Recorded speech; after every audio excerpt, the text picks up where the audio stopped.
സ്വാഗതം കൂട്ടുകാരെ. ഇന്ന് ഞാൻ ചെയ്യാൻ പോകുന്ന റിവ്യൂ ഒരു പ്ലെയിനിന്റെ ആയിരിക്കും. ഖത്തർ എയർവേസിന്റെ ബോയിങ് 787-8 മോഡലാണ്.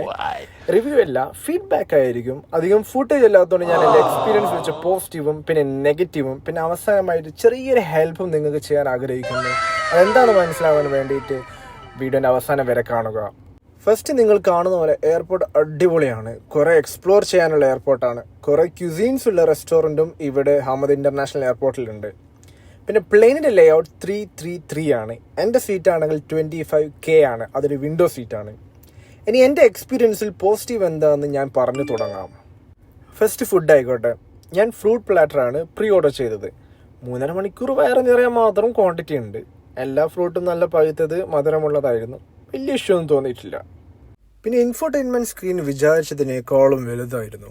12 ഇഞ്ച് സ്ക്രീനായിരുന്നു. സ്ക്രീനിൻ്റെ താഴെ തന്നെ നമുക്ക് ഹെൽപ്പിന് വേണ്ടി എയറോസ്റ്റസിനെ വിളിക്കാനുള്ള ബട്ടൺ ഇല്ലേ, അതവിടെ ഉണ്ടായിരുന്നു.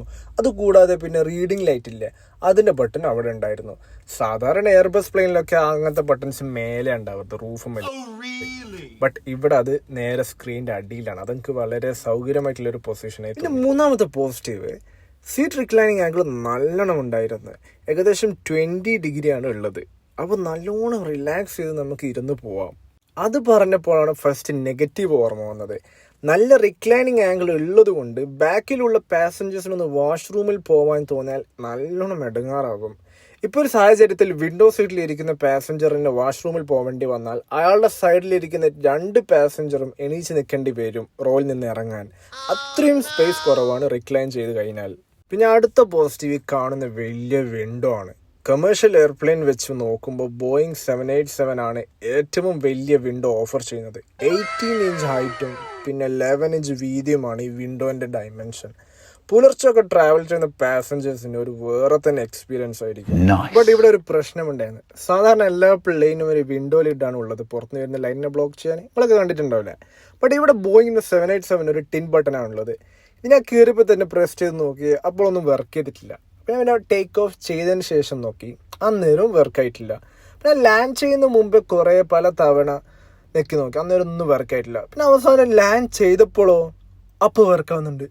ലാൻഡ് ചെയ്തിട്ട് ഇതിൻ്റെ പിന്നെ ടിൻഡ് ഓപ്ഷൻ വെറുതെ അല്ല ബോയിങ്ങിന് ചീത്തപ്പേര് വരുന്നത്.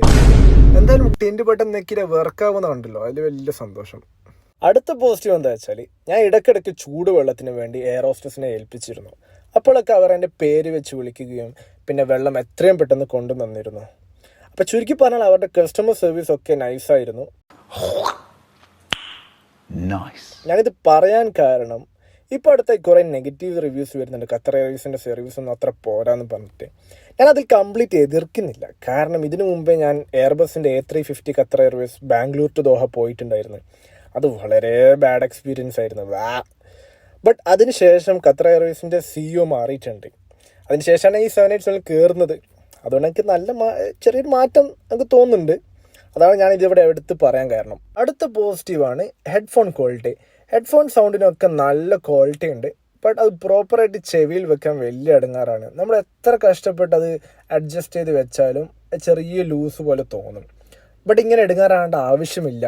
എന്താ വെച്ചാൽ ഇൻഫോർടൈൻമെൻറ്റ് സ്ക്രീനിൽ ബ്ലൂടൂത്ത് ഓഫർ ചെയ്യുന്നുണ്ട്. അപ്പോൾ നമ്മുടെ കയ്യിലുള്ള എയർബഡ്സോ അല്ലെങ്കിൽ ഹെഡ്ഫോൺസോ ആയിട്ട് നമുക്ക് കണക്ട് ചെയ്തിട്ട് നമുക്ക് ഉപയോഗിക്കാം. ഇത് എല്ലാ എയർവേസ് ഓഫർ ചെയ്യുന്നില്ല ഈ ഓപ്ഷൻ. അപ്പോൾ ഇതൊരു വലിയ അഡ്വാൻറ്റേജ് ആണ് ഖത്തർ എയർവേസിന്. ഇനി നമുക്ക് നെഗറ്റീവിലേക്ക് വരാം. ഫസ്റ്റ് നെഗറ്റീവ് നമുക്ക് ഓർമ്മ വരുന്നതെന്ന് വെച്ചാൽ ഈ വാഷ്റൂം സ്മെല്ലായിരുന്നു. ഈ പ്ലെയിനിൽ 4 വാഷ്റൂമായിരുന്നു മിഡിൽ സെക്ഷനിലുള്ളത്. ഈ 4 വാഷ്റൂമിൻ്റെ 3 റൂമിൻ്റെ മുമ്പിലായിരുന്നു ഞാൻ ഇരുന്നത്. ഇവിടെ പ്രശ്നം എന്താ വെച്ചാൽ എപ്പോഴൊക്കെ പാസഞ്ചർ ആ വാഷ്റൂം ഡോർ തുറന്നു അപ്പോഴൊക്കെ ഞാൻ അറിഞ്ഞിരുന്നു. അത്രയും ബാഡ് സ്മെല്ലായിരുന്നു. എനിക്കിത് എത്ര ബാഡ് സ്മെല്ലാന്ന് മലയാളത്തിൽ ഡിസ്ക്രൈബ് ചെയ്യാൻ അറിയില്ല. ഇംഗ്ലീഷിലൊക്കെ നമ്മൾ ഡിസ്കസ്റ്റിംഗ് എന്നെല്ലാം പറയൂലേ, അതേപോലെ. ഇത് എയർ ഹോസ്റ്റസ് കൊണ്ടാണെന്ന് വിചാരിക്കണ്ട കേട്ടോ. ഇതിൻ്റെ ശരിക്കുള്ള ഉത്തരവാദിത്വം ഖത്തർ എയർപോർട്ടിലെ ക്ലീനിങ് ക്രൂവിനാണ്. പിന്നെ അടുത്ത നെഗറ്റീവ്, സാധാരണ ഖത്തർ എയർവേസ് ഫ്ലൈറ്റിൽ വൈഫൈ തരാറുണ്ട്. ബട്ട് അന്ന് ട്രാവൽ ചെയ്തപ്പോൾ വൈഫൈ കണക്ഷൻ എന്തോ പ്രശ്നമുണ്ടായിരുന്നു. ഞാൻ കുറേ കണക്ട് ചെയ്യാൻ നോക്കി QR കോഡൊക്കെ വെച്ചിട്ട്, ബട്ട് നടന്നിട്ടില്ല. പിന്നെ എനിക്ക് തോന്നിയ നെഗറ്റീവാണ് ഇൻഫോർടൈൻമെൻറ്റ് സ്ക്രീനിൻ്റെ ടിൽറ്റ് ആംഗിൾ. അത് നല്ല കുറവായിരുന്നു. എന്താ വെച്ചാൽ ഞാൻ നേരത്തെ പറഞ്ഞ പോലെ സീറ്റിനൊക്കെ നല്ല റിക്ലൈനിങ് ആംഗിളുണ്ട്. അത്ര ആംഗിള് ഈ സ്ക്രീനില്ല. അപ്പോൾ നമ്മൾ രാവിലെയൊക്കെ ട്രാവൽ ചെയ്യുമ്പോൾ നല്ല ഗ്ലെയർ അടിക്കും. ഒന്നാമത് ചക്ക പോലത്തെ വിൻഡോ സൈഡിലുണ്ട്. അപ്പോൾ എന്തായാലും ഗ്ലെയർ അടിക്കാണ്ട് നിൽക്കൂല. അപ്പോൾ രാവിലെയൊക്കെ ട്രാവൽ ചെയ്യുമ്പോൾ ആ സ്ക്രീന് പ്യൂർലി വേസ്റ്റാണ്. പിന്നെ എനിക്ക് തോന്നിയൊരു ചെറിയൊരു നെഗറ്റീവാണ് AC കൺട്രോൾ ചെയ്യുന്ന റൊട്ടേറ്റിംഗ് ബട്ടൺ. നല്ല കട്ടി ഉണ്ടായിരുന്നു അത്. ഞാൻ AC കൺട്രോൾ ചെയ്യാൻ കുറച്ച് കഷ്ടപ്പെട്ടിരുന്നു. ഹലോ, എനിക്കറിയാം ചില സ്ഥലങ്ങളിൽ ഓഡിയോ വീഡിയോ അങ്ങനെ മാച്ച് ആവുന്നില്ല അന്ന് വീഡിയോ എടുക്കാൻ എല്ലാവരും മുമ്പ് വീഡിയോ എടുക്കാൻ കുറച്ച് കുറവായിരുന്നു. അതുകൊണ്ടാണ് ഫൂട്ടേജ് കുറഞ്ഞു പോയത്.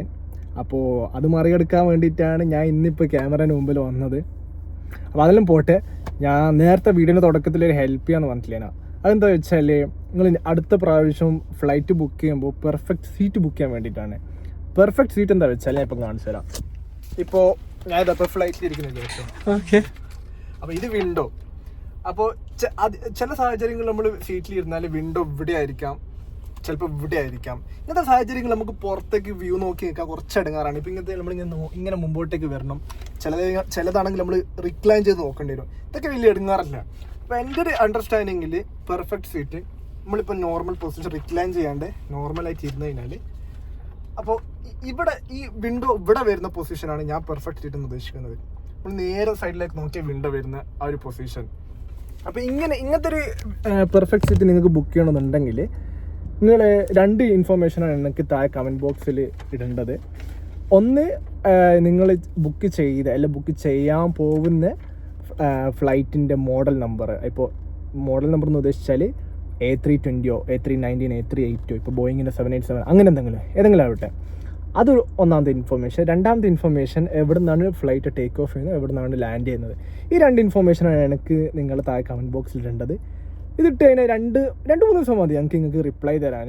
ഞാൻ കുറച്ചൊന്ന് അന്വേഷിച്ച് കൺഫേം ആക്കിയിട്ട് നിങ്ങൾക്ക് ഏതാ സീറ്റെന്ന് കറക്റ്റ് അയച്ചു തരുന്നുണ്ട്. അപ്പോൾ ഇത്രയേ ഉള്ളൂ. ഇത് പിന്നെ അധിക നേരം പുറത്ത് ഇരിക്കുന്നവർക്ക് നല്ല ഉപകാരമായിരിക്കും. അതുകൊണ്ട് നിങ്ങൾ മറക്കാതെ താഴെ കമൻറ്റ് ചെയ്യാം. ഇനി പിന്നെ ഇത്രയേ ഉള്ളൂ എനിക്ക് പറയാൻ. ഇനിയിപ്പോൾ വീഡിയോ ഇഷ്ടപ്പെട്ട് ഉപകാരമായി തോന്നിയിട്ടുണ്ടെങ്കിൽ ലൈക്ക് ചെയ്യും, സബ്സ്ക്രൈബ് ചെയ്യും. ഇനിയിപ്പോൾ ഇഷ്ടപ്പെട്ടിട്ടില്ലെങ്കിൽ അൺലൈക്ക് ചെയ്തോളി. ഇനിയിപ്പോൾ വീഡിയോ ഇമ്പ്രൂവ് ചെയ്യാൻ എന്തെങ്കിലും സജഷൻസ് നിങ്ങൾക്ക് ഉണ്ടെങ്കിൽ അതും പ്ലീസ് കമൻറ്റ് ബോക്സിൽ മെൻഷൻ ചെയ്യും. അപ്പോൾ അത്രയേ ഉള്ളൂ. വസ്സലാമ.